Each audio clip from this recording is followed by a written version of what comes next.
o Papa Francisco fala que defende os pobres, e a grande mídia mostra um Papa humilde, bonzinho, quase um santo.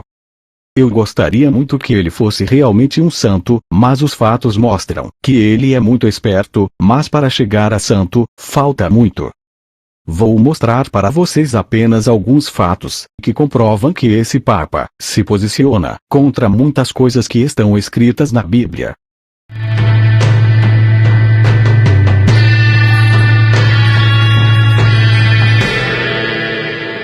Em caráter definitivo, o Papa Francisco autorizou hoje que todos os padres da Igreja Católica possam perdoar o aborto.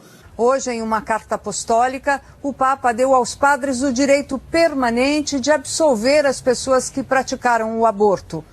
Nós temos que pregar as virtudes, fomentar as virtudes, né? Agora, quando um representante religioso, como é o Papa, um homem importante, com influência muito grande no mundo, ele fica se intrometendo no lugar de Deus e dizendo, não, pode abortar à vontade que nós perdoamos. Ora, ele está fazendo a política comunista, a política da nova ordem mundial. E eu disse isso já em 2015, que ele é um cabo eleitoral do comunismo. Me puxaram a orelha aí na net, mas eu não sou bobo, eu enxergo as atitudes, né? Um sujeito que recebe um Cristo pregado à foice e a martelo, de um comunista, cheirador de cocaína, cachaceiro, vagabundo, desses paisecos aqui, né? E fala assim, nossa, que bonito, que lindo. Isso não é um representante religioso, isso é um cabo eleitoral do comunismo. Senhor Bergoglio, crie vergonha na cara e faça como eu, como Donald Trump, como os cristãos normais. Milite contra o aborto, ao invés de dizer eu sou Deus e pode fazer o aborto à vontade que nós perdoamos, nós católicos. Católicos uma pinóia. Você é cabo eleitoral do comunismo.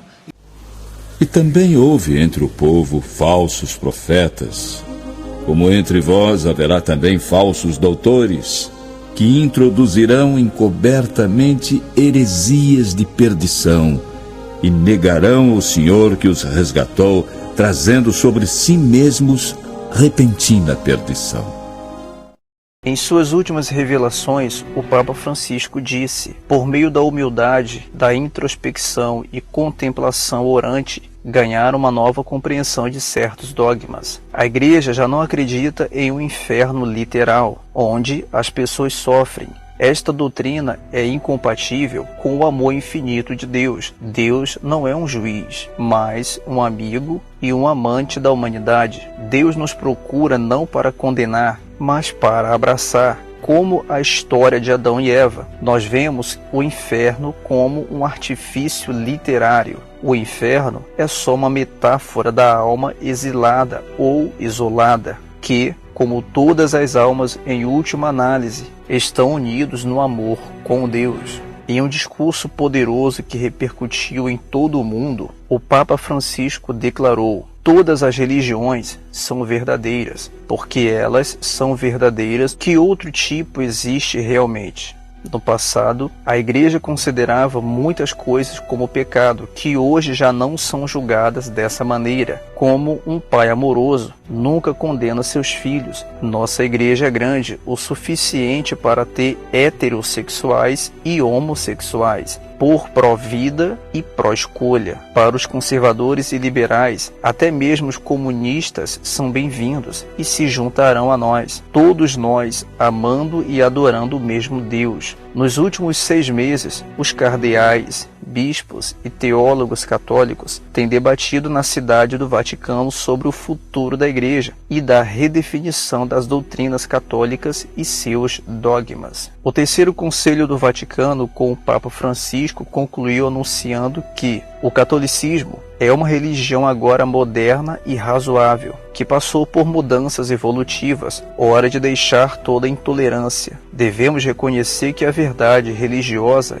evolui e muda. A verdade não é absoluta ou imutável. Mesmo ateus reconhecem o divino através de atos de amor e caridade. Ateu reconhece Deus, bem como redime a sua alma, tornando-se um participante ativo na redenção da humanidade. A declaração sobre o discurso do Papa enviou os tradicionalistas a um ataque de confusão e histeria. Deus está mudando e evoluindo como nós somos, porque Deus habita em nós e em nossos corações. Quando espalhar o amor e bondade no mundo, nós reconheceremos nossa divindade. A Bíblia é um livro sagrado, bonito, mas como todas as grandes obras antigas, algumas passagens estão desatualizadas.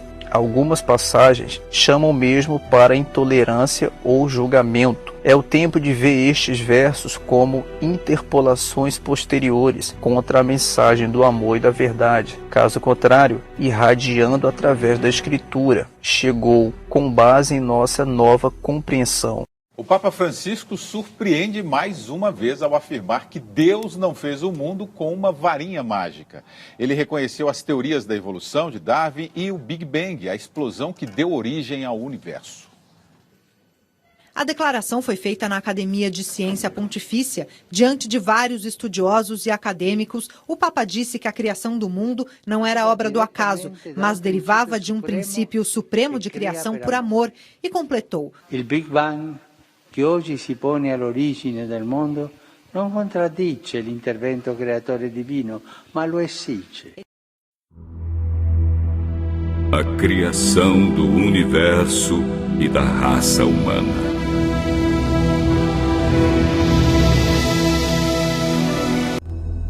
No começo, Deus criou o céu e a terra. A terra era um vazio, sem nenhum ser vivente, e estava coberta por um mar profundo. A escuridão cobria o mar, e o Espírito de Deus se movia por cima da água. Então Deus disse: que haja luz.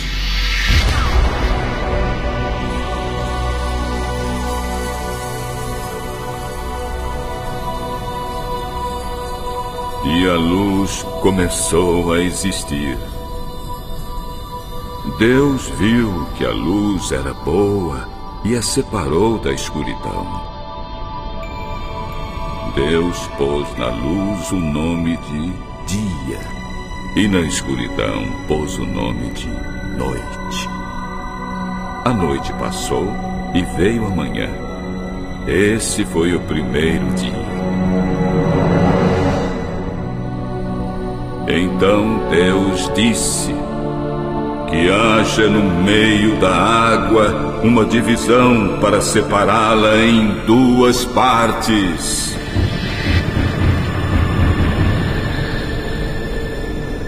E assim aconteceu. Deus fez uma divisão que separou a água em duas partes. Uma parte ficou do lado de baixo da divisão e a outra parte ficou do lado de cima. Nessa divisão, Deus pôs o nome de céu.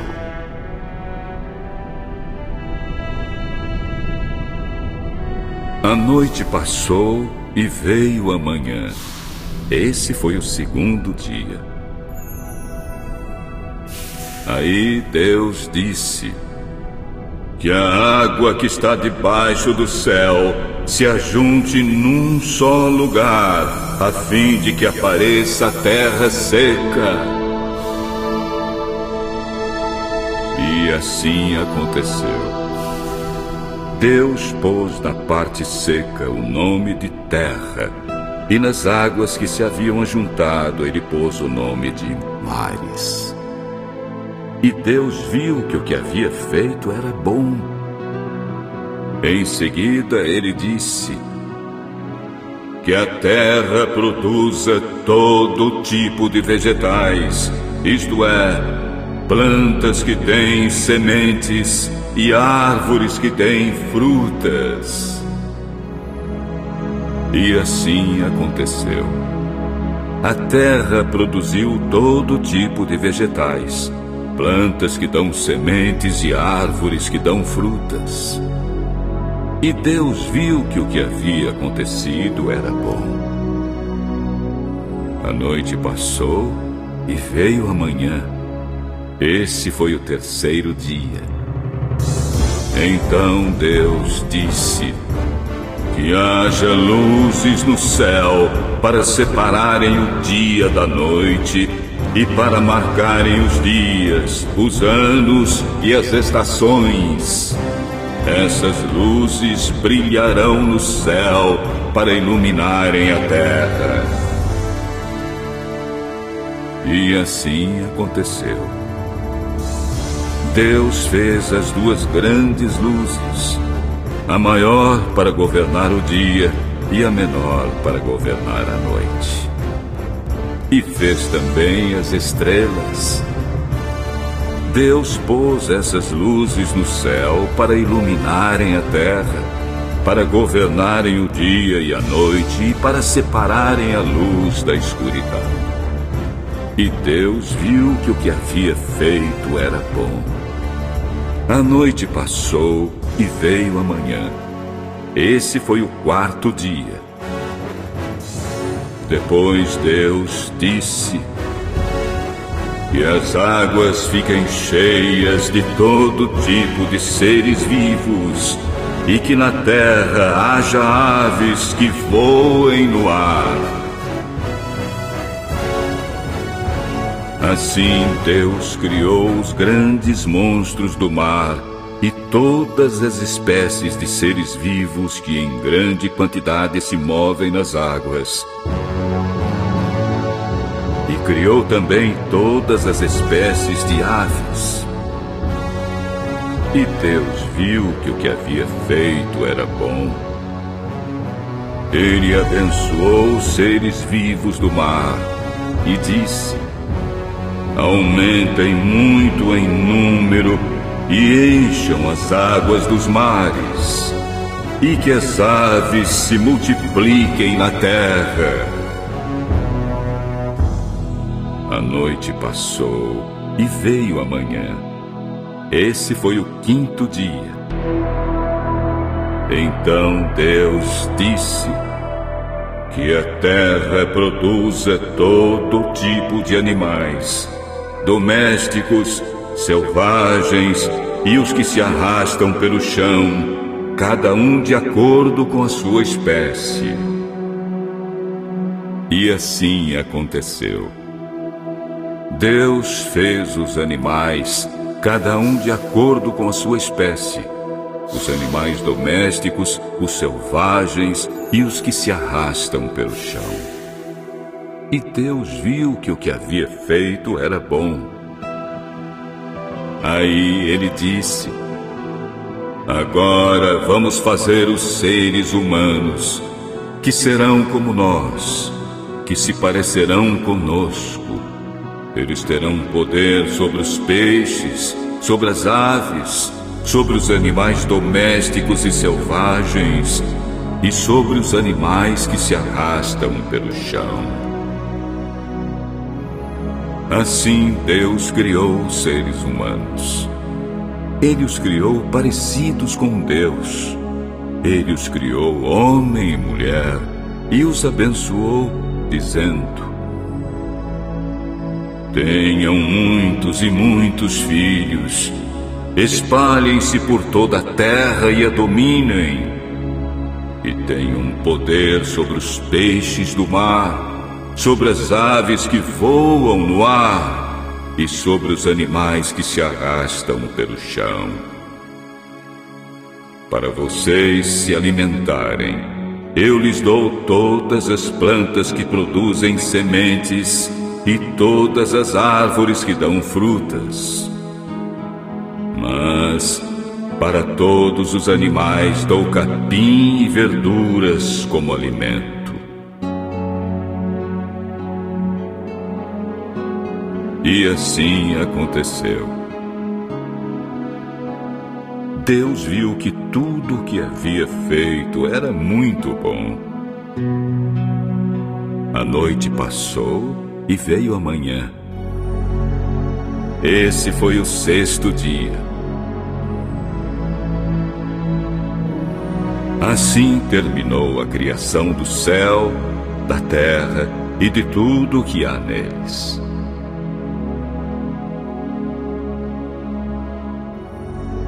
No 7º dia, Deus acabou de fazer todas as coisas e descansou. Então abençoou o 7º dia e o separou como um dia sagrado.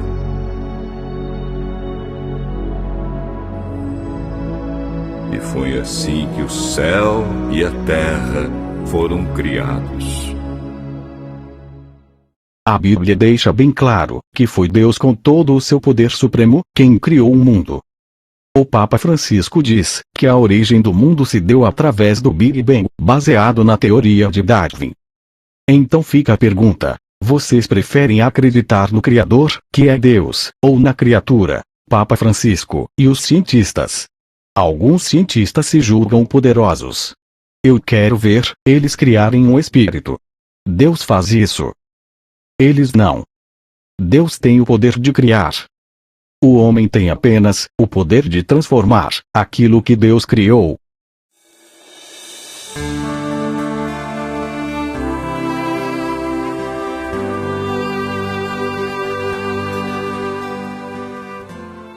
Escuta, quando é que vocês vão tirar essa... Olha, desculpe, muitos católicos que defendem o Francisco, defendem o Vaticano, afinal, quando é que vocês vão tirar isso aqui, ó, dos olhos, essas vendas que vocês estão botando, vocês estão cegos não só nos olhos, mas no coração. Porque não é possível que aconteça o que está acontecendo dentro da igreja, essas declarações apóstatas, e esses lobos em pele de cordeiro implodindo a igreja, implodindo 2000 anos de tradições, de doutrina da igreja, indo contra a Sagrada Escritura, contra Deus Pai, Filho e Espírito Santo. E tem gente que diz que está tudo certo, que não podemos desobedecer quem? Mas desobedecer quem? O Vaticano, que está tomado por esse ninho de serpentes que virou o Vaticano?